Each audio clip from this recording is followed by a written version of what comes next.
कई बार हमारे साथ ऐसा होता है कि कोई बड़ी इच्छा, कोई बड़ी महत्वाकांक्षा पूरी होते होते बस रह जाती है और तब हमें गुस्सा आता है। हम अपने दोस्तों पर, अपने रिश्तेदारों पर उसकी खींच उतारते हैं, भाग्य को कोसते हैं और यहाँ तक कि ईश्वर को भी भला बुरा कहने से चूकते नहीं।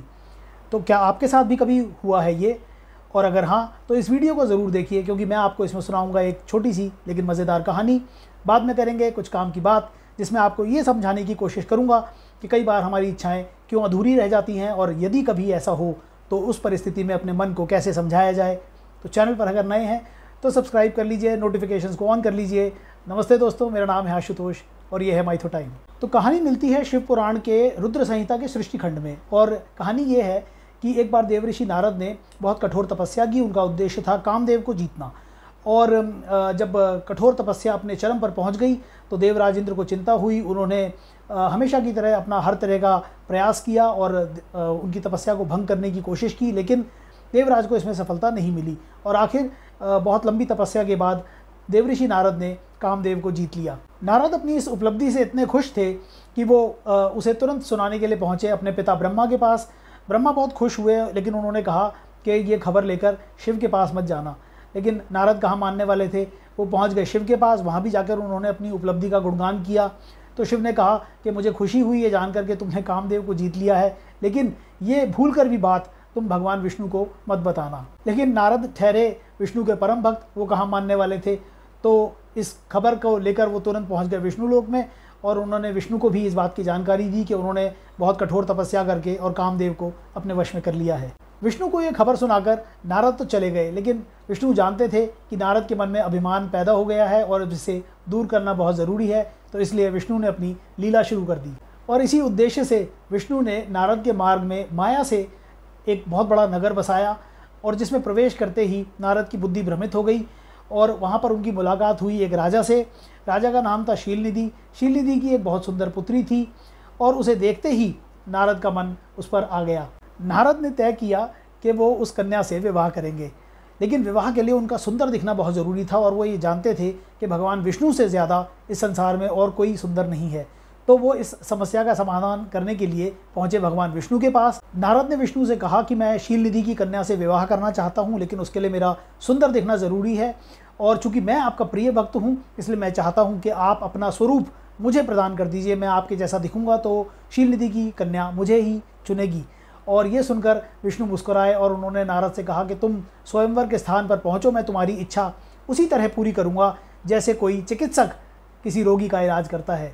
विष्णु के इन शब्दों में बहुत गहरा अर्थ छिपा हुआ था, लेकिन नारद की बुद्धि भ्रमित थी, वो उस बात को समझ नहीं पाए। विष्णु ने यहाँ नारद के साथ एक चालाकी की।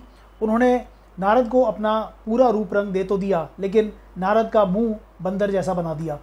नारद को इस बात का पता नहीं था। जब उन्होंने खुद को देखा तो वो बहुत खुश हुए, लेकिन उन्होंने अपना चेहरा नहीं देखा था। वो शीलनिधि की कन्या के स्वयंवर में जाकर बैठ गए और उनके पास दो ब्राह्मण और बैठे थे। उन्होंने जब नारद को देखा तो वो उन्हें देखकर हंसने लगे, उनका मजाक उड़ाने लगे, लेकिन नारद ने उनकी उपेक्षा कर दी। कुछ देर के बाद शीलनिधि की कन्या वहाँ पर पहुँची हाथ में वरमाला लेकर, लेकिन वो घूमती रही और उसने नारद को देखकर भी अनदेखा कर दिया। इसी बीच भगवान विष्णु खुद एक राजा का रूप धारण करके वहाँ पर उपस्थित हो गए, जिसे देखकर शीलनिधि की कन्या ने उनके गले में वरमाला डाल दी और उनसे विवाह कर लिया। शीलनिधि की कन्या को लेकर विष्णु अंतर्ध्यान हो गए। ये देखकर नारद को बहुत गुस्सा आया और तब उनके पास बैठे उन दो ब्राह्मणों ने कहा कि तुम जाकर पहले अपनी शक्ल तो देखो, बंदर जैसा तुम्हारा मुंह है, कोई तुमसे क्या विवाह करेगा। नारद को इस बात पर विश्वास नहीं हुआ, लेकिन जब वाकई उन्होंने अपना चेहरा देखा तो उन्हें भगवान विष्णु पर बहुत गुस्सा आया और वो तुरंत समझ गए कि विष्णु ने उनके साथ कपट किया था और वो पहुंच गए विष्णु लोक। वहाँ पहुँचते ही नारद विष्णु पर बरस पड़े। वो बोले कि आपकी वजह से मेरा विवाह नहीं हो पाया, शीलनिधि की कन्या ने मेरा अपमान किया, मेरा सब लोगों ने मजाक उड़ाया और इसलिए मैं आपको शाप देता हूँ कि जिस तरह मैं स्त्री के वियोग में दुखी हो रहा हूँ, एक दिन आपको भी इसी तरह स्त्री वियोग में कष्ट उठाना पड़ेगा और जिस पशु का, जानवर का आपने मुझे चेहरा दिया, एक दिन वही पशु आपकी मदद करेंगे। और विष्णु ने जब ये देखा कि काम को जीत लेने वाले नारद का अभिमान टूट चुका है तो उन्होंने अपनी माया को वापस खींच लिया और माया के दूर होते ही नारद होश में आ गए और फिर उन्हें अपनी गलती का एहसास हुआ। उन्होंने विष्णु से माफ़ी मांगी और फिर विष्णु ने नारद को समझाया कि आप देवऋषि हैं, आपके ऊपर लोगों को न भटकने देने की जिम्मेदारी है, आपका काम है ज्ञान देना, लोगों को उनके लक्ष्य से भ्रमित होने से बचाना। लेकिन आप खुद ही अभिमान के वश होकर अपने लक्ष्य से भटक गए। इसीलिए मुझे आपको वापस रास्ते पर लाने के लिए ये लीला करनी पड़ी। और इसके बावजूद विष्णु ने नारद का शाप सहर्ष स्वीकार किया, क्योंकि भगवान अपने भक्तों का कहा कभी नहीं टालते। और फिर बाद में विष्णु ने त्रेता युग में राम का रूप लिया, अपनी पत्नी सीता से दूर रहे, वियोग का कष्ट सहा और फिर बाद में बंदरों की मदद से ही अपना लक्ष्य पूरा किया। ये थी पुराणों की बात। और अब काम की बात।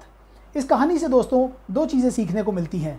पहली ये कि अपनी किसी उपलब्धि का खुद गुणगान न करें, क्योंकि उससे अभिमान पैदा होता है और अभिमान ईश्वर कैसे तोड़ते हैं आपने ये नारद की कहानी से समझ लिया होगा।